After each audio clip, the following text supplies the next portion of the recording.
Hello there, today is the 17th of August 2023 and my bike tour around Iceland continues.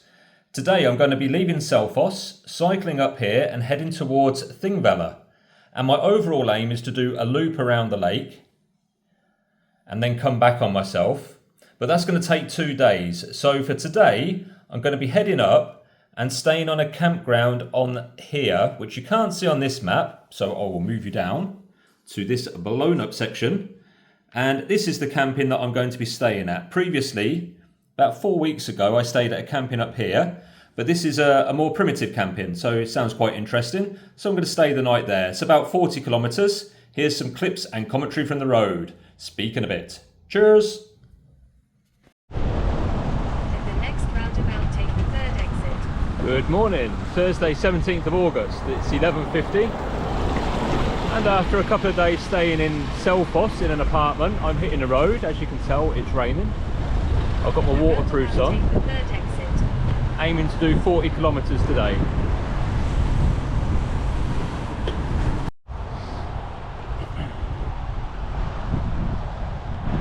Now continue straight on cycleway. So I'm following out a little bit the way that I came in. And I'm actually today going to head towards Thingvellir Park, which is more or less where I started the tour. I think I got there on my second day of cycling. And what I'm going to do is a little loop around Thingvellir Park and Lake, and then head back down to the south coast, and then go to the campsites along the south coast before finishing at the campsite near Gesthús Airport where I started. Today, two choices, 40 kilometres or 20 kilometres. Go straight and continue on street. This commute's not annoying at all, is it? 250 metres, take a slight left onto cycleway. 40 kilometres or 20 kilometres, depending on how heavy it rains. I'm hoping it's just going to stay like a light drizzle, which is all it's doing at the minute. In this intersection, go straight onto street. Yeah, that's not actually true. I have to go through the petrol station.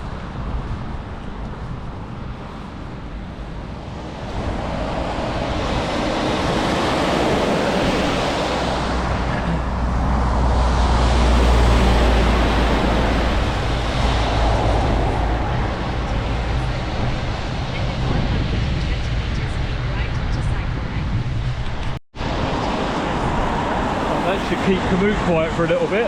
As you can tell, quite a bit of traffic coming out of Selfoss, which is a major town. Hoping there'll be less traffic on the road to Thingvellir. So it's either going to be a 3-hour cycle ride or 2-hour, depending where I choose to stop.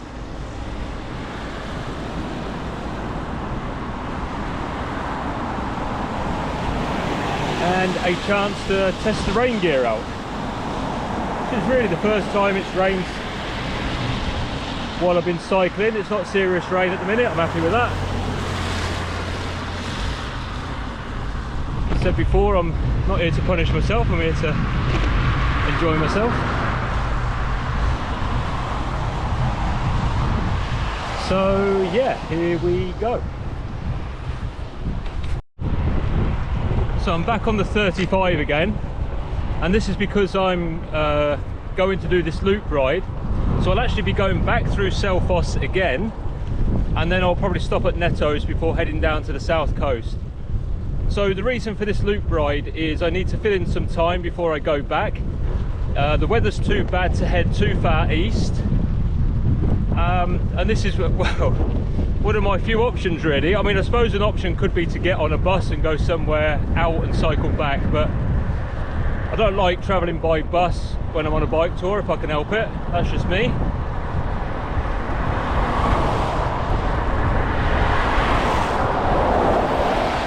I met one guy a day ago or 2 days ago, and the bad weather in Selfoss had put him off his cycle tour to the extent that he hired a car and then was just going to sort of drive and then do some day rides from wherever he ended up, which is another way of doing things, you know, each to their own. So now it's not really raining so much. I've still got the waterproofs on because there's spray coming up from the road. I'm just trying to keep a steady pace so I don't turn into a, it doesn't turn into a sweatsuit. Always a problem with waterproofs. Keeps the water out but keeps the sweat in. Even though they say they're breathable, of course they never are, because it can't be. Might be breathable to a certain extent, but not for longer periods of hard exercise.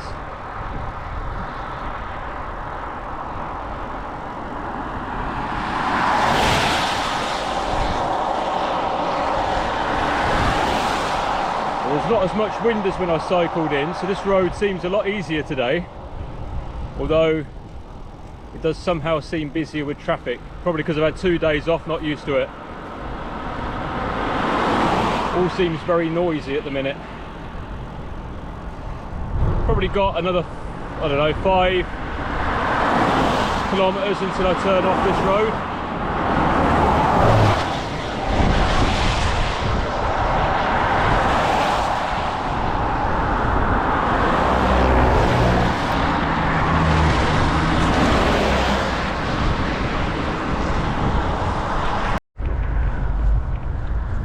Getting close to where I need to turn off the 35.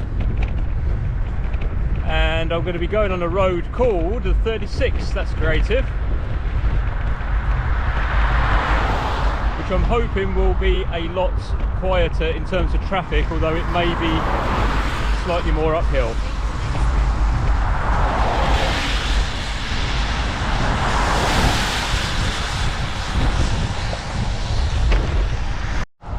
There we go. And you might have seen a sign that said there was a camping in 12 kilometres. That's kind of my backup plan camping if the weather got too bad or if I've just felt like staying there. I'm actually planning to stay there on day 2 of the loop, but I can stay on day 1 if that's what I want to do, kind of thing. Anyway, I'll see what I feel like when I get there. So this road obviously is in not as good condition as the other, but way quieter for traffic.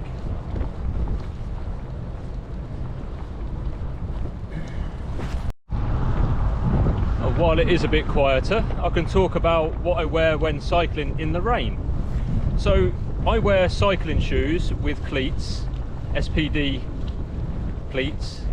Basically this means if there's water on the floor, it eventually gets into your cycling shoe. There's no real way around this that I've found, at least. So what I have, I wear Sealskinz socks, and basically what happens is it keeps your feet warm. They feel dry, but the outside of the sock is getting wet. This works great while you're cycling. The one downside of the Sealskinz socks is eventually at the end of the day you have to take the socks off, and if you were returning home after a day ride, doesn't matter, you're just going to dry them out and job's a good one. When you're on a bike tour, inevitably if it's raining the next day, you then need to put on some wet damp socks in the morning,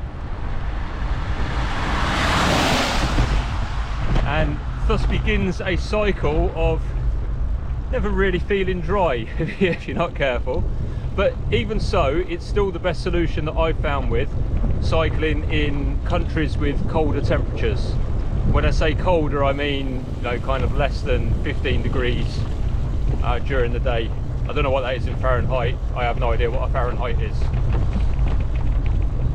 Then I'm wearing my normal cycling shorts, but over the top I have some rain pants or waterproof trousers, and these are an Endura one. I think they're like GV 500s, but when I confirm with my photos I took about a year ago, I'll put exactly what they are. These seem to be fine. They're basically just keeping the spray away at this stage. It's only spitting with rain, so it's just keeping spray from the road away and just making my legs feel a little bit warmer as well. So they're working great. Upper body, I'm wearing a long sleeve unbound merino t-shirt, which is awesome, by the way. Probably going to do a separate review at some point. And I've got a Decathlon cheapy pretend merino on top of that. And on top of that, I've got a another Endura jacket. I think again it's GV 500. And so I'm feeling slightly, I guess moist is a good word, under the armpits. Like I said, they're never truly waterproof. It's got a hood which fits over the helmet, which, you know, works for the most time until it blows off in the wind. So I'm just being honest. I mean, this is how this stuff works, right? I mean, having a cycling hood is great if it stays on your hood, on your helmet, you know.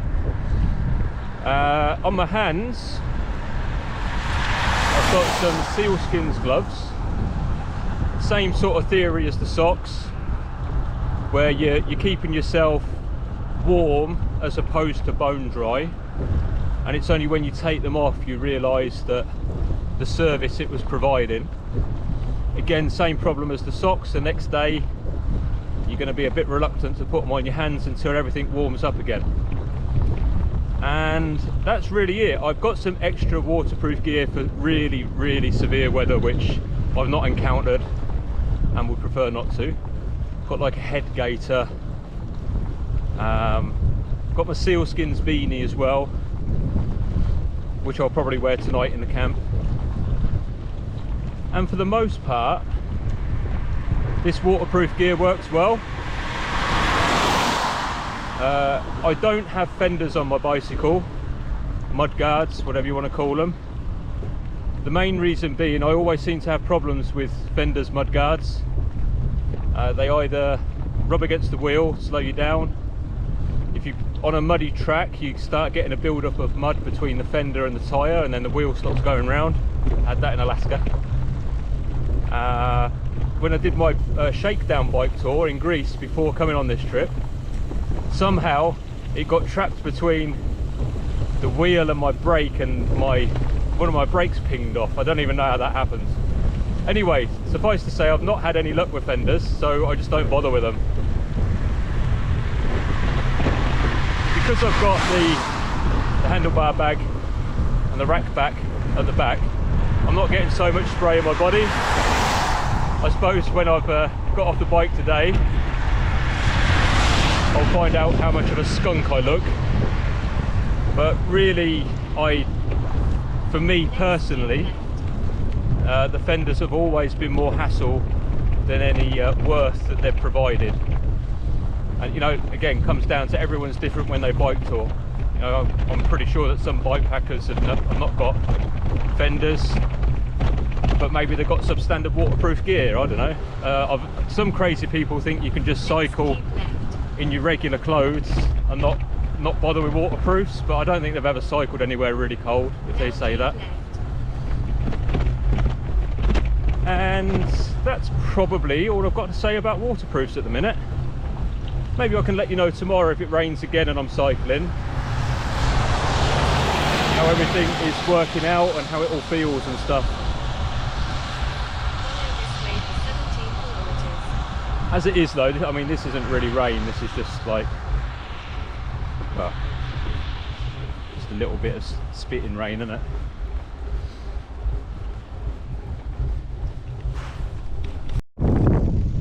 So I'm down near Thingvellir Lake and I'm cycling along a road that was actually closed. You couldn't get a car down here. I kind of pushed my bike around.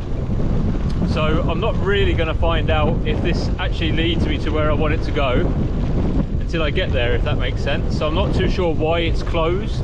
Like maybe a bit of road is missing, maybe they're doing some road work. I will find out. Maybe they just closed it because of the time of year. They don't want people like camping down here. It didn't say why it was closed. I'm kind of hoping that I can just cycle to this southern Thingvellir campsite without too many issues. I get a feeling it's just closed for traffic because it would just be too busy at this time of year with the amount of tourists.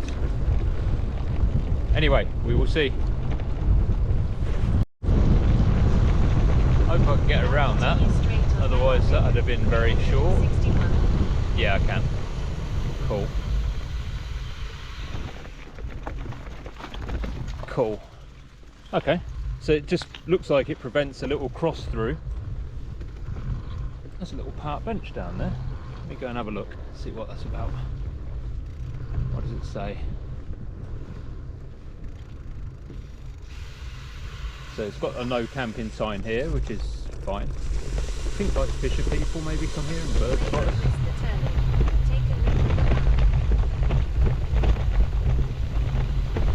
You're travelling in the wrong direction. Yeah.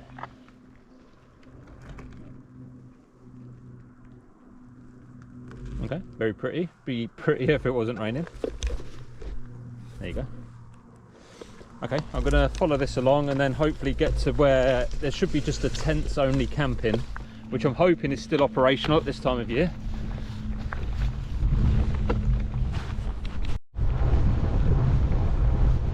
So if I can't either find this campsite or camping is not allowed, I'll be returning to the Thingvellir campsite that I was at probably a month ago to the date. No, it'd be, yeah, probably like 4 weeks ago. And that was my first experience with a lot of flies. Like, so I had the head net out. There's not that many flies at the minute, probably the rain's keeping them down. But I do think that if the rain stopped and the sun came out, like, flies would emerge and it would be pretty hellish.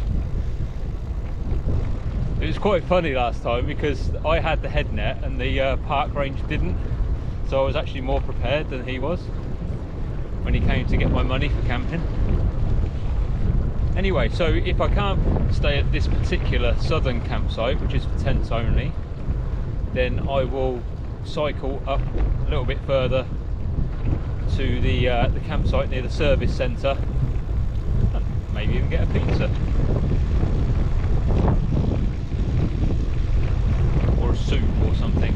It's kind of soup weather, isn't it?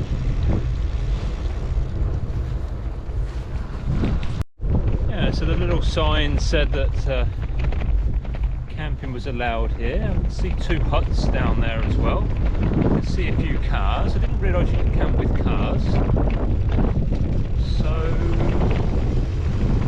yeah, The tour is 250 metres ahead of you. I'm gonna set up in this area and spend the night, I think.